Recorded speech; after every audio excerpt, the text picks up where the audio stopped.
Everyone, welcome back to the Patel ji learning zone. Friends, आज के lecture में हम लोग टेबल वाले जो सम्स हैं, टेबल बनाने वाले, वो सम स्टार्ट करेंगे बिकॉज हम लोग ऑलरेडी 2.1 कंप्लीट कर चुके हैं and now will start 2.2। Friends, यहाँ पर टेबल बनाते टाइम पे आपको कुछ चीज़ें हैं बेसिक से जो दिमाग में रखनी है। टेबल हमेशा यू वर्टिकल लंबा हो तो अच्छा लगेगा, हॉरिजॉन्टल ज़्यादा कॉलम मत बनाओ। अगर आप मतलब रॉ बढ़ाओगे तो चलेगा, कॉलम्स को थोड़ा लिमिटेड रखो। मतलब हमेशा जो भी चीज़ ज़्यादा दी है वो हम हॉरिजॉन्टल ऐसे रॉ में शो करेंगे और जो भी कम है वो हमेशा हम ऐसे वर्टिकल बनाएंगे। तो प्लीज़ ये बात माइंड में रखना, टेबल कभी ऐसा अच्छा नहीं लगता, टेबल ऐसा अच्छा लगता है। सो वर्टिकली आपका टेबल जो है वो क्या होना चाहिए, लंबा होना चाहिए, तो आपको प्रॉब्लम नहीं आएगा। सो बेसिकली बस यही चीज़ माइंड में रखनी है। सेकेंड चीज़, हमेशा आप टेबल बनाओ तो पहले सम को अच्छे से एक बार रीड कर लो एंड डिसाइड कर लो कि आपको कौन कौन सी माहिती, कौन कौन सी इंफॉर्मेशन आपको दी हुई है। सो बेसिकली फ्रेंड्स, एक्सरसाइज 2.2 का सम नंबर 1 हम स्टार्ट कर रहे हैं। सो उसका सम नंबर 1 आप मेरे साथ रीड करो। There were 1400 students studying in the commerce college. Commerce college में बच्चे पढ़ रहे हैं और कितने total 1400। Among them 855 were boys and of them 825 boys were in second year. In the second year, number of boys and girls are equal. Among the 550 students of first year, proportion of the number of boys and girls is 3:2, and the third year number of boys is 3 times than girls. Represent the above information. Basically, if you can see, यहाँ पर हमारे पास दो type की information है, number of years and second one is gender, boys and girls. So friends, हम लोग table किस तरीके से बनाएंगे। सो ईयर दिए हैं फर्स्ट, सेकेंड एंड थर्ड, तो हम ईयर रखेंगे इधर एंड जेंडर जो है उसमें दो ही है, गर्ल्स एंड बॉयज़, तो वो हम रखेंगे इधर। नाउ आपको कभी भी हेडिंग देना बहुत ज़रूरी है। सो टेबल का हेडिंग लिखेंगे हम, अ table showing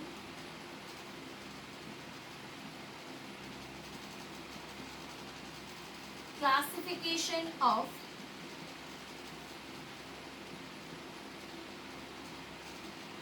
students studying in a commerce college.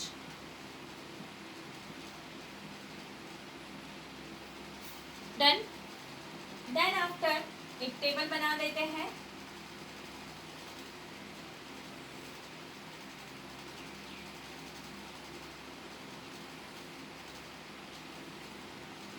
सोचो मैंने क्यों एक कॉलम एक्स्ट्रा बनाई।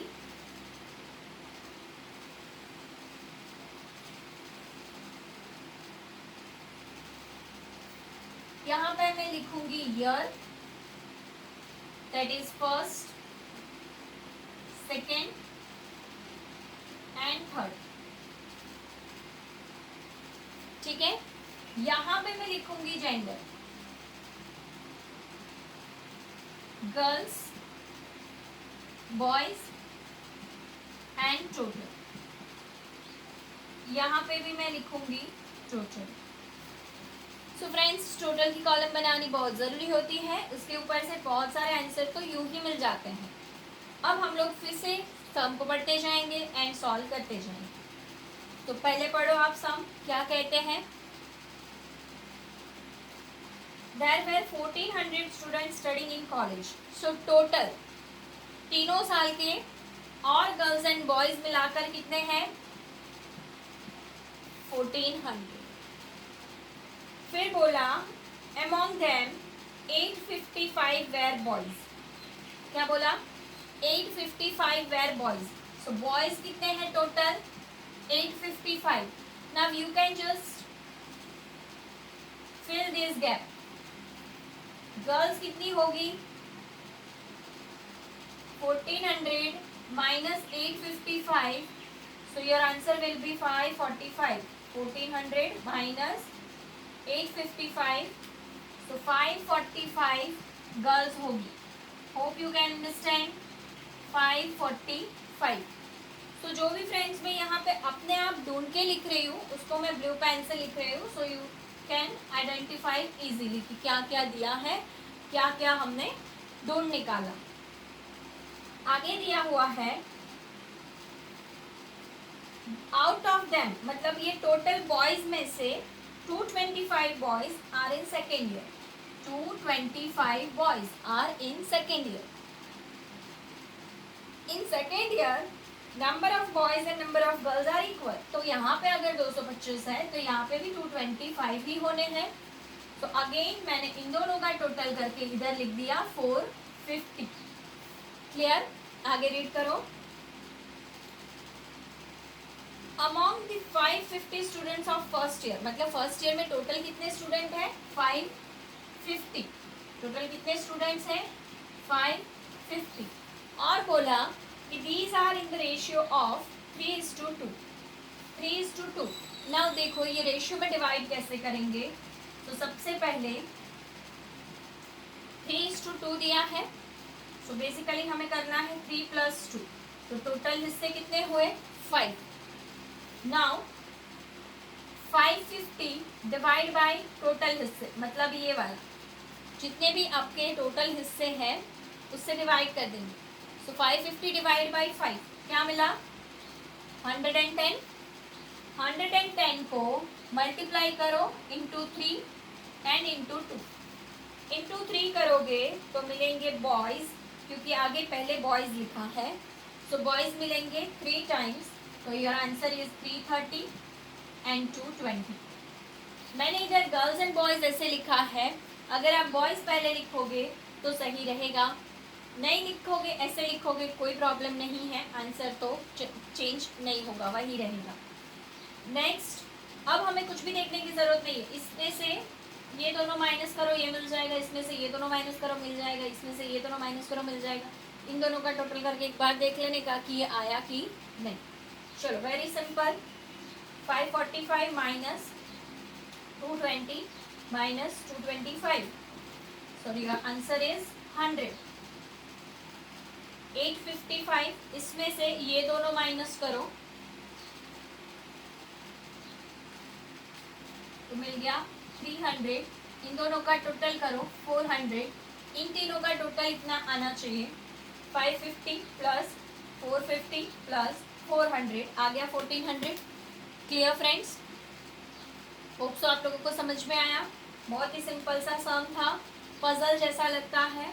सॉल्व करते चलो, आगे बढ़ते जाओ. अगर कॉन्फिडेंस नहीं आ रहा है पेंसिल से सम करो स्टार्ट. देन जब कंप्लीट हो जाए तो उसको पेन से लिख दो. You can do it in the rough book also. धीरे धीरे कॉन्फिडेंस आता जाएगा. कॉन्फिडेंस डेवलप होने के बाद you can start with pen regularly. अब हम लोग देखते हैं sum number 2.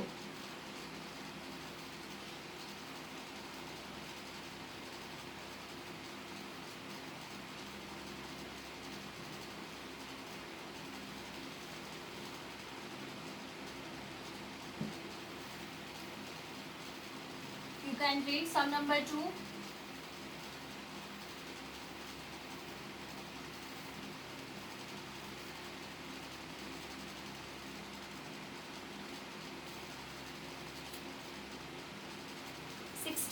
Employees are working in office. Among these employees, a number of men exceeded the number of women by 15% of total number of employees. The number of unmarried employees are 800 less than number of married employees. Number of unmarried is 195. Number of unmarried women is 195. Represent the above data in suitable table. Now you can just identify. यहाँ पे दो ही type की information है. Gender again women and men. And marital status. Marital status मतलब married और unmarried. तो दो ही type का डेटा है, इधर भी मैरिड अनमैरिड, इधर भी मैरिड अनमैरिड। कहीं पे भी लिख सकते हो बिकॉज आगे वाले सम में 3 चीजें थी तो हमने इधर ईयर रखे थे। यहाँ पे तो आप यहाँ जेंडर भी लिख दोगे, no issues. So basically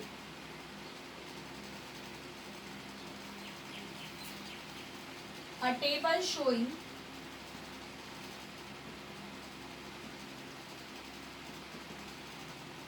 classification of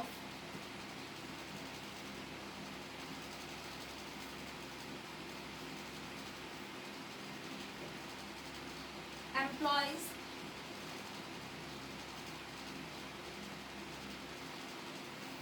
working in office।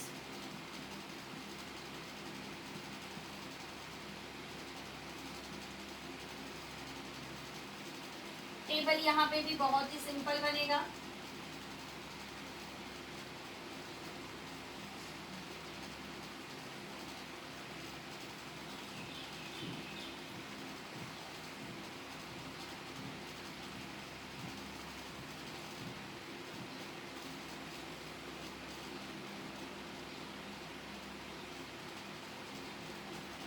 Marital status में इधर लिखती हूँ, इधर में लिख रही हूँ जेंडर, मैरिड,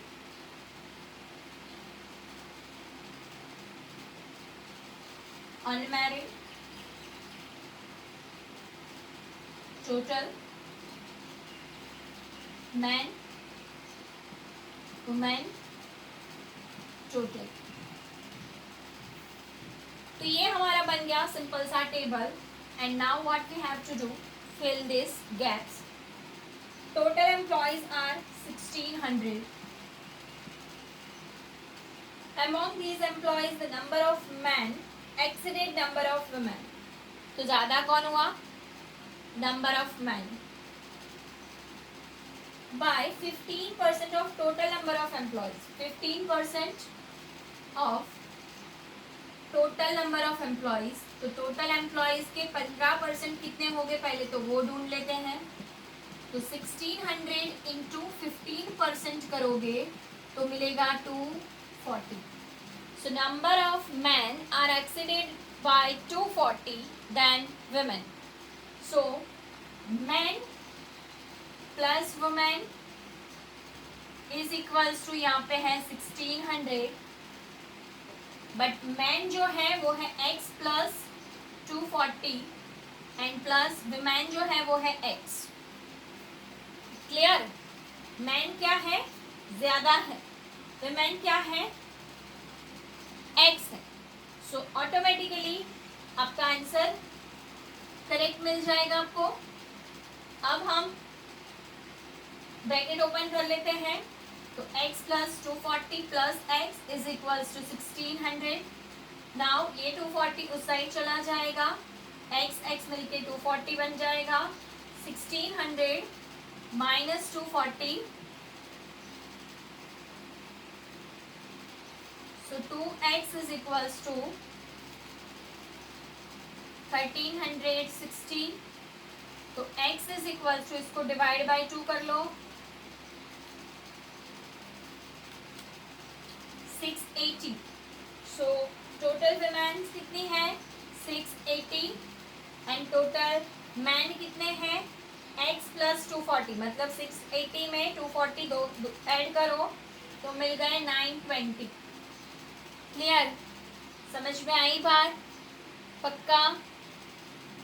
नहीं समझ में आते तो दूसरे भी तरीके हैं, नहीं समझ में आता तो बता देना, नेक्स्ट लेक्चर में दूसरे तरीके भी है बता दूंगी, बट ये वाला सबसे इजी है तो मैंने यही करवाया है आपको।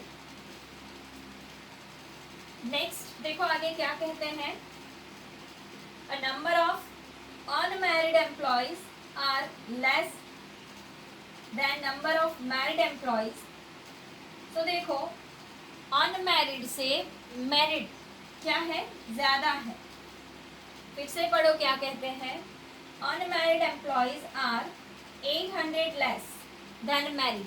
तो अनमैरिड क्या है भाई, कम है, कितना, 800। अगेन यहाँ पे कुछ ऐसा ही करेंगे, बट यहाँ पे हमको दिया है 800 कम। सो मैं यहाँ पे क्या कर रही हूँ, x माइनस 800 ले रही हूँ अनमैरिड को, x माइनस 800 ले रही हूँ अनमैरिड को, प्लस मैरिड है x इज इक्वल्स टू 1600। समझ में आ रहा है? ब्रैकेट ओपन करो, x minus 1800 plus x divide sorry is equal to 1600। 800 उस साइड चला जाएगा, प्लस हो जाएगा। So x plus x is equals to 1600 plus 800, 2x is equals to 2400। So x is equals to 1200, divide हो जाएगा, divide by 2। So basically आपको क्या मिला, मैरिड कितने, 1200, उसमें से 800 माइनस कर दो तो क्या मिला, अनमैरिड कितने, 400। एंड नाउ आपको दिया हुआ है number of unmarried women, unmarried और वुमेन, तो वो है 195 और कुछ नहीं दिया, but you can find on your own. बाकी की इंफॉर्मेशन खुद से फिल कर सकते हो। हाउ, 680 में से ये माइनस करो तो ये मिल गया, या फिर तो 400 में से ये माइनस करो तो ये भी मिल गया, इसमें से ये माइनस करो तो ये भी मिल गया, इन दोनों का टोटल करो, 1200 आ गया, इन दोनों का टोटल करो, 400 आ गया, इनका टोटल कर लो इतना, इनका टोटल इतना आना चाहिए, तो आपका जो सम है वो परफेक्ट होगा। होप सो आप लोगों को समझ में आ रहा है। टेबल बनाना थोड़ा नया है, बट देन धीरे धीरे शुरुआत करेंगे। अभी तो हम बहुत सारे टेबल्स की प्रैक्टिस करेंगे फ्रेंड्स, तो धीरे धीरे आप लोगों को टफ से टफ टेबल होगा तो भी समझ में आ जाएगा, कोई प्रॉब्लम नहीं होगा, बिलीव मी। अगर आपको ये जो इक्वेशन वाली मेथड है वो समझ में नहीं आती, let me know in the comment section, मैं आपको डेफिनेटली दूसरी मेथड सिखा दूंगी। बट देन आपको दूसरी मेथड भी सीखनी है तो कंपलसरी वीडियो को लाइक करना पड़ेगा। वीडियो को लाइक करो, अपने फ्रेंड्स के साथ लिंक शेयर करो, सब्सक्राइब करो चैनल को अगर अभी तक नहीं किया तो। तब तक के लिए जय हिंद, जय भारत।